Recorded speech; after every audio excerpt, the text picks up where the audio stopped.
omulabi waffe Famous Television erinnya Kito Derrick nga bwe tuba tutwala akabanga nga tukola interview ku weesimbyewo olunaku lwaleero bulijjo tunoonya omusawo Muwanga Rashid era tusazeewo leero tumunoonyeeko era nga bw'olaba wano bwe tutuuse weewuwe oba ewaabe waakolera emirimu gye ku faamu kati twagala tumunoonyeeko tulabe twogeremukko naye nga bwe mutulaba musawo wuno tumuguddeko tumusaze mu mirimu gye era nga yemumulaba wano alaga nti alina byatereezatereezaako ebimu kati tumutukeko tumukoleko interview tuwulire sebo musawo mugyebaleko naffe musawo tusanso okusanga ali eyo atulaba musawo Rashid Muwanga wuno tumutuuseeko naye twamulya kajja kuba meeya katusazeewo tujje tumukoleko ka interview katono tuwulye ebimuvaamu musawo atulaba eyo ku Famous Television mubuuzeeko omwanjuli omubulye n'amannya ge abalabi ba Famous Television nsanyuse okubanga mundaba nze Abdul Rashid Muwanga omusawo w'ebisolo era munguddeko nga ndi mukadde ka farm ne mugira ku mulamu ati mwawulira nti ngenda kwesimbawo ku bwa Meya Maswa Town Council weewaawo munsanze wano we tuli bayitawo Kyengeza ndi mu sub county munsanze ku farm ewajjajja wange nkolera emirimu ente ziri awo wano munsanze ndi mu kutabula mmere yaazo gye zirya era nga omulimu gwe munsanzeeko wano bimu ku byansikiriza okugamba nti kanzije ku bwa Meya Maswa Town Council nga Masuliita Town Council economic activity yaayo tuli balimi na balunzi nga mwetagira ddala omuntu abafiitingamu akola ekyo kye mukola tusobole okuba nga tugattako ku mutindo gw'ebisolo bye tulunda tugatteko ku birime bye tulima naye muba temunafuna mukulembeze ategeera ki kye mukola era n'enkulaakulana yaffe ejja kuba esooba nabwe ekyo mbasanyukidde nnyo okubanga munkyaliddeko wano ku faamu weekolera emirimu gyange ebiseera ebisinga era yonna tutevuddewo njaba tawako ne ku nte zange ez'ebiyumba ze tulabirira endala zagenze ne mu faamu ey'ennimiro gye nnima nayo gyeri essebo ki ekyakuinspiringa oba ki ekyakuleetera okujja kuba Meya bwe Masuliita ekyaneta okujja kuba Meya Masuliita kukyusa ku mbeera ya bulamu bw'Abannamasuliita kubakakasa nti balina kye bamanyi kye balina okukola okweyongerako okusinza ku ddaala baliko naye nga tebalina kukimanya okujja nga bafunye omukulembeze ategeera embeera gye balimu ne gye bayitamu. Musawo ekirala tukulaba like oli mukozi wa gavumenti oli musawo wa bisolo katate tuwuli ojja kuba Meya tekinange ekyo kigenda kukosa mirimu gyo well omuntu obeera omukozi abasinga kuteeka mu position gy'otaliimu njala okutwaligeeza olwalesi musawo wa gavumenti wabula njiyambako olwokuba nti njiyambako nembeera nga muyife mu vet bw'otuuka ku station nga waliwo omuntu ali qualified alina professions osobola okuba nga omudelegatinga nga wa gavumenti taliiwo kati njiyambako buki buyambi olwo obukozi bwange nti abantu mbettanira nnyo abasinga bandanga omukozi wa gavumenti naye nga siri mukozi wa gavumenti private naye nga nnumirwa nnyo abantu bafesebe.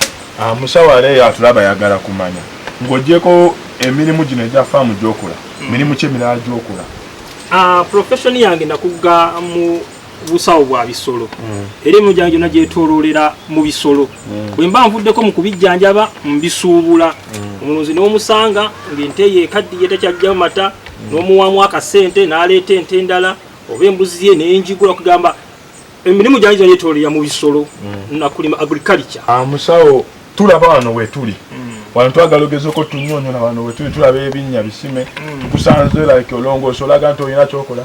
wano wetuli bakolerawo kyekitambulirawo tetukitegeera bulungi era nga wemba nnyonnyodde nti njagala kugatta ku muntu w'e Masuliita ave ku level emu adde ku level eno bino ebinnya tukolerawo omuddo gw'ente naddala ezo ez'ebiyumba enzungu gwe tuyita silage tutema ebisagazi byaffe ne tubitabulatabulamuko ne tuguziika wano ebbanga liba liyiseewo tugujjayo ne tugujjula ne tuwa ente ezo ne zirya esobola okutwongeza ku mata ebintu bino mu bufunze bye binnuma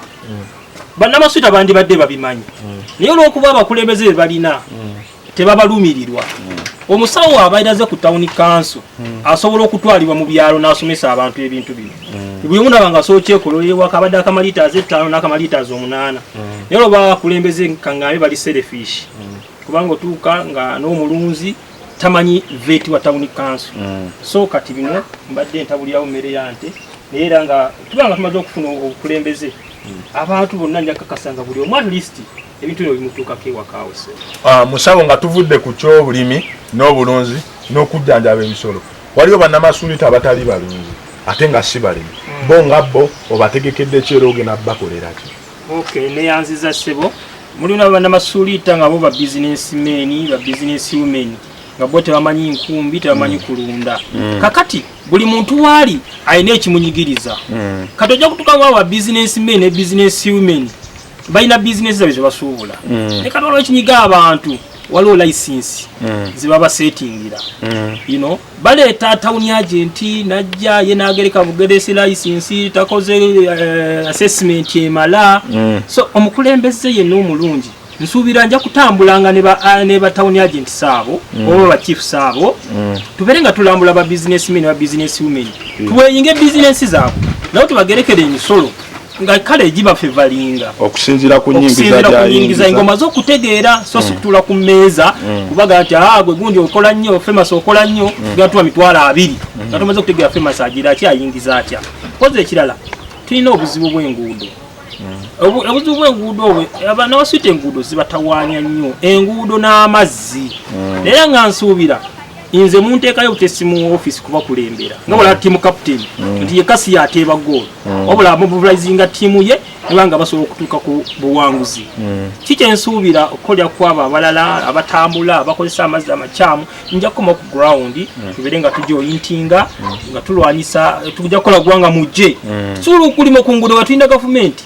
tusobola okulwanyisa twesondamu esente ne tukola boreholes kale nsubira okuzza mu bantu okubazaamu obumu n'okubanga tukwasizaamu okubanga tukyusa ku bulamu bwaffe. Namasuulita town council ekisooka mbaagala nnyo, ekyokubiri mbasaba munteekemu obwesige, munteekeko obwesige mumpe obwa mmeeya nja kubakulembera bulungi ate era mu katono nti waliwo abadde batandise okugamba nti musawo abantu bavaamu simanya naye bakuze. Nze Musawo Rashid tewali sente ze bayinza kungula zisinga mukwano gwa abantu bwe bampa era mbakasaba bagizi bange mwenna mu kintu mwendi era sisuubira kugulwa era sijja kugulwa kubanga mwemba yina